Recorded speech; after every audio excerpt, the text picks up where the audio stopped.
अवस्था ज्या भक्ताची झाली तो वारंवार देवाची हेची वाटे जे जे भेटे तया जो जो भेटे त्याला तो विचारत असतो महाराज। ही अवस्था आहे, हीच अवस्था कौशल्या मातेची भगवान श्रीराम जेव्हा 14 वर्ष वनवासाला गेले त्यावेळेस झाली होती। माता कौशल्या गीतावली रामायणामध्ये वर्णन आहे महाराज। माता कौशल्या कावळ्याला विचारते, कावळ्याला, आणि याचंच रूपांतर संत ज्ञानोबाराचे एक अभंग आहे। पैल तोगे काऊ कोकटा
सकुन गिरवाए कागता सांगत आहे एक का आजही अंगामध्ये जर कावळा ओरडला ना तर लोक सगुण मानतात बरं का।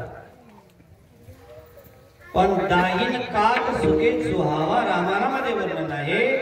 उजव्या बाजूने शेतामध्ये म्हणजे खाली शेतात नाही, ज्या शेतामध्ये धान्य आहे, गहू असेल, हरभरा असेल, काही धान्य आहे, पीक आहे, अशा पिकांना भरलेल्या शेतामध्ये जर कावळा ओरडला तर तो सगुण मानला जातो।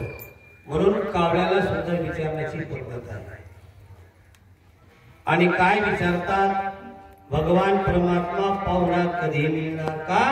कारण भगवान परमात्म्याशी एकरूप झालं अभंगाचं पहिलं चरण। या गुण